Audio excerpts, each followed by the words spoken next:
यहाँ पर है प्रत्यास्थ स्थितिज ऊर्जा, इलास्टिक पोटेंशियल एनर्जी। होती क्या है ये?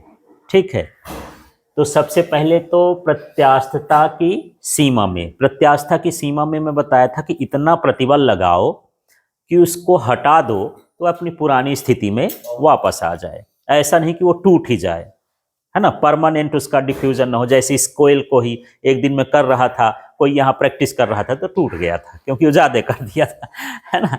तो ऐसे ही है कि इतना हमको कर उसको वर्क फोर्स लगाना है कि वो वापस अपनी जगह पर चला जाए, तो उसको हम बोलते हैं प्रत्यास्था की सीमा। तो यहाँ से देखो, प्रत्यास्थता की सीमा में तार को खींचने में किया गया कार्य, किसी तार को खींचने में किया गया कार्य क्या कहलाएगा? प्रत्यास्थ स्थितिज ऊर्जा। अब आपको बोलना है क्या? प्रत्यास्था की सीमा में किसी तार को खींचने में किया गया कार्य प्रत्यास्थ स्थितिज ऊर्जा कहलाती है। ठीक है, the work done in stretching a wire within limit of elasticity is known as elastic potential energy. ठीक है, तो ये डेफिनेशन हो गई। अब हमको इस स्टेप से काम करना है, तो सबसे पहले हमको परिभाषा लिखना है, परिभाषा यही कहला गई। ठीक है, इसके बाद अगला स्टेप क्या लिखेंगे? डेल्टा एल तक खींचने में किया गया कार्य। तार लिख देना, किसी तार को डेल्टा एल तक खींचने में किया गया कार्य। ठीक है, तो कार्य का सूत्र होता है बल गुणे विस्थापन। कार्य बराबर क्या होता है? बल गुणे विस्थापन। तो यहाँ पर ये हो जाएगा, जो फार्मूला लिखा हूं डेल्टा डी डब्ल्यू। अब बल ये 0+F/2 क्यों लिखा है? कि जब हम किसी तार को खींचेंगे तो शुरू में उस पर लगने वाला बल कितना होगा? 0, और धीरे धीरे वो बल बढ़ेगा तो हम उसका औसत बल निकालेंगे। और औसत एवरेज क्या होता है यार? यदि दो आंकड़े हैं तो उनका जोड़ बटे 2। जैसे मान लो दो लोग हैं, एक जो है 40 नंबर पाया, एक 30 नंबर पाया, और मैं बोला इनका औसत निकालो, तो क्या करोगे? 40 और 30 को जोड़ के बटे में कितना करोगे? 2। 2 लोग हैं तो 2, 10 लोग हैं तो 10। ठीक है, यहाँ पर हम दो कंडीशन मान रहे हैं कि शुरू का बल जो है उसमें कितना है? 0, और बाद में कितना लगा? F। तो 0+F क्या हो गया? 2 हो गया।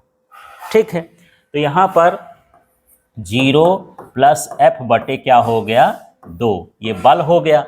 और विस्थापन कितना हम कर रहे हैं? Delta L. उसका डिस्प्लेसमेंट कितना हो रहा है? Delta L. तो ये मैं डेल्टा एल लिख दिया। आगे थोड़ा बढ़ चलते हैं, तो ये डी डब्ल्यू इक्वल टू, ये 2 को अलग कर दिया तो 1/2 F इंटू डेल्टा एल, इस तरह से आ जाएगा। आएगा क्या? है ना, 1/2 है ना।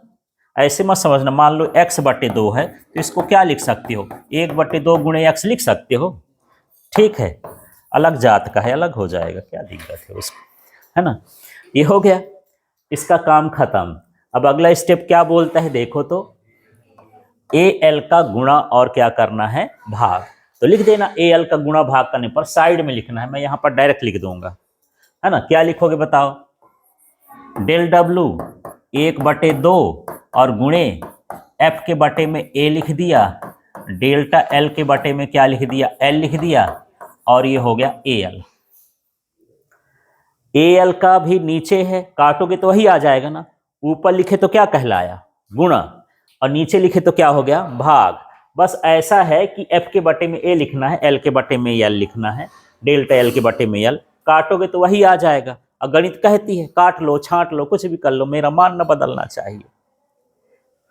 ठीक है, बस ऐसे ही है। तो जैसे अब कोई आप मोबाइल ही दे देते, भैया ये मोबाइल मुझे ज़रूरत है, दे दो। अपने बहन को या छोटे भाई को बोलते, देखो ले तो लो, इसका कुछ करना नहीं, बदलना ना चाहिए, मेरी सेटिंग न बदली है न बदले, तुम ले लो, मुझे वैसे वापस कर देना। बस यही गणित भी कहती है, तुम्हारे जैसे। ठीक, उसकी भावना भी ऐसी रहती है। तो ये हो गया। अब यहाँ से हम क्या करेंगे? इसको जमा के लिख देते हैं, है ना। जमा के कैसे लिख दूं बताओ? ये डेल्टा डब्ल्यू हो गया 1/2। हम लोग F/A जो पढ़े थे वो पढ़े थे प्रतिबल। क्या पढ़े थे? प्रतिबल। तो यहां गुणे में लिख देता हूं क्या? प्रतिबल। ठीक है, डेल्टा L/L पढ़े थे विकृति, अनुदैर्ध्य विकृति है ना, ये क्या कहलाया, सिर्फ विकृति लिख देना है, तार तो ऊपर लिख देना, लिखाइए ये क्या कहलाया, विकृति। और क्षेत्रफल में किसी भी लंबाई का, चौड़ाई का, ऊंचाई का, गहराई का, किसी का भी गुणा कर दो आयतन के बराबर होता है।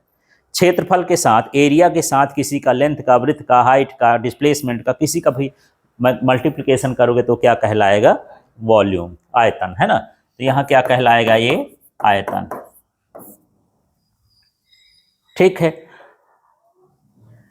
अच्छा, यहाँ पर मैं DW लिख दिया हूं, ठीक है। तो अब देखते हैं जो यही कार्य है, यही कार्य किसके बराबर होता है, स्थितिज ऊर्जा के बराबर होता है। तो यहाँ लिख देना यही कार्य स्थितिज ऊर्जा के बराबर होता है।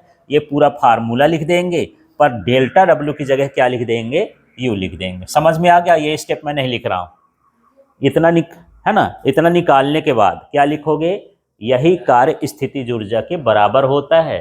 तो स्थितिज ऊर्जा को U से लिखते हैं, तो यहाँ पर सिर्फ U कर देना है, बाकी सारी चीज़ें वही चीज़ लिख देना है ना। क्योंकि जब भी हम ऊर्जा निकालते हैं तो कार्य ही जो है ऊर्जा कहलाता है। जब हम कार्य करेंगे तो किस रूप में बदल जाता है, वो ऊर्जा में, एनर्जी में, वर्क डन एनर्जी के इक्वल होता है। ये लिख दिए। अगला स्टेप क्या बोलता है, ये एकांक आयतन की ऊर्जा, है ना। एकांक का मतलब होता है एक, जिसका मान एक हो जाए, एक अंक हो जाए, उसी को हम क्या बोलेंगे, एकांक। क्या एक हो रहा है इस सूत्र में, पढ़ो क्या सूत्र हो रहा है, एक किसका मान हो जाएगा, आयतन का, ठीक, वॉल्यूम का। तो यहां पर हो जाएगा U बराबर 1/2 गुणे क्या हो गया, प्रतिबल, गुणे क्या हो गया, विकृति। क्या गायब हो गया, क्यों गायब हो गया, उसका मान कितना हो गया, 1, इसलिए इतना लिख दिए। ठीक है, समझ में आ गया। तो जब ऐसा कर दोगे तो आयतन, इसके नीचे जब फार्मूला आएगा 1, तो फार्मूले में आयतन क्या होगा, गायब रहेगा। अगला स्टेप है विकृति का गुणा और क्या करने पर, भाग करने पर। विकृति का गुणा और भाग करते हैं, तो U बराबर 1/2 और गुणे क्या हो गया, प्रतिबल। विकृति का हमको क्या करना है, भाग, तो ये हो गया विकृति का भाग। फिर विकृति का क्या करना है, गुणा। एक विकृति पहले से है, एक गुणा और कर देंगे, ये क्या हो जाएगा, स्क्वायर हो जाएगा। समझ में आ गया, ठीक है। तो यहाँ पर U बराबर 1/2, अब प्रतिबल बटे विकृति जो होता है वो होता है यंग गुणांक। तो यहाँ क्या हो जाएगा, यंग गुणांक, और गुणे क्या हो जाएगा, विकृति का स्क्वायर। ये ऊर्जा का सूत्र हो जाएगा, प्रत्यास्थिति स्थितिज ऊर्जा का। तो अब मैं ये जो शब्द लिखा हूं तो चाहे ऊपर भी लिख सकते हो या फिर कहाँ लिखते जाओगे, साइड में। पहला वाला भर ऊपर लिख दोगे, क्या, तार को डेल्टा L तक खींचने में किया गया कार्य, इसको लिखे। फिर दूसरा, जब यहाँ भाग गुणा कर रहे हैं तो यहाँ लिख देंगे बगल में AL का गुणा और भाग करने पर, बगल में लिख देना, ठीक है। फिर यहीं पर लिख देना, जब ये स्थितिज ऊर्जा बदले हो तो लिख दोगे यही कार्य ऊर्जा स्थितिज ऊर्जा के बराबर होता है, यहाँ बगल में लिखते जाना, ठीक है। फिर यहाँ आयतन को एकांक कर दिया हो तो लिख देना एकांक आयतन,